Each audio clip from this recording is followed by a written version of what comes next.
हर हर महादेव सभी को। इस वीडियो को देखने वाले सभी लोगों को सादर प्रणाम। जैसे कि मैंने 12 ज्योतिर्लिंगों की एक सीरीज बनाई थी, तो उसमें मैंने 3 पार्ट बना चुका हूं भाई। ये चौथा पार्ट मैं आज बनाने जा रहा हूं। 12 ज्योतिर्लिंगों में से एक ज्योतिर्लिंग है ओमकारेश्वर ज्योतिर्लिंग। तो ओमकारेश्वर कहाँ पर है, वो भी मध्य प्रदेश में है। जैसे कि तीसरा ज्योतिर्लिंग का मैंने आपको पार्ट बनाया था, उसका मैं लिंक इसके डिस्क्रिप्शन में भी डाल दूंगा भाई। वो था महाकालेश्वर ज्योतिर्लिंग। महाकालेश्वर मध्य प्रदेश में 2 ज्योतिर्लिंग है भाई, महाकालेश्वर और ओमकारेश्वर। तो महाकालेश्वर अगर आप जाते हैं तो आपको उज्जैन जाना पड़ेगा, और उज्जैन में महाकालेश्वर के दर्शन करने के बाद अगर आप ओमकारेश्वर ज्योतिर्लिंग जाना चाहते हैं तो वहां से लगभग 150 किलोमीटर होगा भाई। और जब मैं गया था तो 2 साल पहले दिवाली के दिन गया था मैं, तो बहुत तब उस समय का रेट मैं बता देता हूँ। मैं तो भाई एसी टैक्सी अगर बुक करनी हो तो 3000 में हुई थी उस समय। मे भी रेट थोड़ा वेरी करे, 2500 में शायद नॉन एसी हो जाए। अगर बस में जाना हो तो शायद 200 रुपए की टिकट हो जाएगी भाई। और वहां से 150 किलोमीटर है, आपको पहले इंदौर जाना पड़ेगा उज्जैन से, और इंदौर से फिर आपको वहां पर जाना पड़ेगा ओमकारेश्वर के लिए। शायद खांडवा जिला बोलते हैं यार, मुझे एग्जैक्ट याद नहीं है। तो वहां से आपको पता लग जाएगा, इजी रूट है। अब ओमकारेश्वर ज्योतिर्लिंग के 2 हिस्सों में बटा हुआ है। नर्मदा नदी के किनारे है, और कई बोलते हैं जो नदी है वहां पर ओम के आकार में बटी हुई है, अगर एरियल व्यू देखा जाए तो उसका। तो ओमकारेश्वर का इस पार, नदी के दूसरे पार ओमकारेश्वर है, और वापस इस तरफ आएंगे नदी के तो उधर आएगा ममलेश्वर ज्योतिर्लिंग। और दोनों ज्योतिर्लिंगों को एक ही ज्योतिर्लिंग के रूप में माना जाता है। तो भाई अब इसकी कहानी बताता हूँ जो मैंने पढ़ी है। अब कितनी सही कितनी गलत वो आप भी चेक कर सकते हैं भाई, लेकिन जो मैंने पढ़ी है इसके रिगार्डिंग 2 कहानियां मैंने सुनी थी, वो मैं बता देता हूँ। पहली कहानी के हिसाब से एक राजा थे, मदांता नाम था उनका। तो वो भगवान शिव के बहुत तगड़े भक्त थे। उन्होंने भगवान शिव की आराधना की, उनकी तपस्या से प्रसन्न होकर भगवान शिव ने उन्हें दर्शन दिया।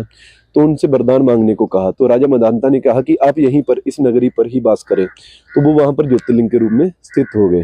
तो इसलिए उस पर्वत को मदांता पर्वत भी कहा जाता है। अब दूसरी कहानी वो जो रिलेटेड है वो है विंध्याचल पर्वत के साथ रिलेटेड। कहा जाता है कि एक बार नारद मुनि विंध्याचल पर्वत से मिलने गए।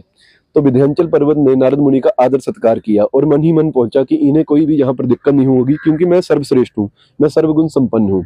तब नारद मुनि ने जब ये सुना तो उन्होंने बोला कि आप अपने आप को सर्वगुण संपन्न समझते हैं, लेकिन आप मेरु पर्वत की ऊंचाइयों के, उनके शिखर की ऊंचाइयों तक कभी नहीं पहुंच सकते, क्योंकि मेरु पर्वत की जो ऊंचाइयां हैं उसका शिखर देवलोक तक पहुंचता है, और मुझे डर है कि आपका इतनी ऊंचाई कभी नहीं हो सकती। और ये बोल के नारद मुनि वहां से चले गए।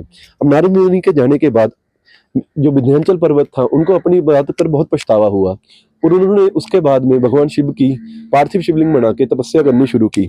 उनकी घोर तपस्या के बाद एक दिन भगवान शिव उनसे प्रसन्न हुए और उन्हें दर्शन देने आए। तो उनसे उन्होंने इच्छा मांगी कि तुम्हारा क्या इच्छा है भाई, वरदान देंगे हम। तो भगवान ने जब ऐसा बोला तो विंध्याचल पर्वत जी ने उनसे कहा, आग्रह किया कि हे भगवान, मुझे अभिष्ट बुद्धि प्रदान की जाए, जिससे मैं कोई भी कार्य है उसको सिद्ध कर सकूं। तो भगवान ने प्रसन्न होकर उन्हें ये वरदान दे दिया। अब जैसे ही आजू बाजू जितने भी ऋषि मुनि थे उनको पता चला, आसपास में जो थे, कि भगवान शिव वहां पर आए हुए हैं, तो उनके दर्शन करने हेतु वहां पहुंच गए। और वहां पर लोगों ने और ऋषियों ने, ब्राह्मणों ने आग्रह किया कि भगवान आप लोगों का कल्याण करने के लिए यहीं पर वास कर लीजिए। तो वो वहां पर ही ज्योतिर्लिंग के रूप में स्थापित हो गए। अब कुछ लोगों का मानना है कि भगवान शिव रात को वहां पर सोने के लिए भी आते हैं, इसलिए उनकी शयन आरती भी वहां पर की जाती है।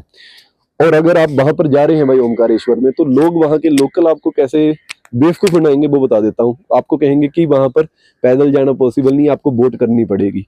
तो बोट की जरूरत नहीं है, एक ब्रिज है भाई, सिंपल सा, थोड़ा सा वॉकिंग डिस्टेंस है। आपको डराया जाएगा कि बहुत किलोमीटर आपको चलना पड़ेगा, कुछ नहीं है ऐसा। आपकी गाड़ी ऊपर तक चली जाएगी, आप नॉर्मली ब्रिज से पास करिए, 10 मिनट में आप पहुंच सकते हैं। बाकी भीड़ के ऊपर निर्भर होगा। इस वीडियो के लिए बस इतना ही। अंत में कहूंगा कि जय हिंद और जय भारत।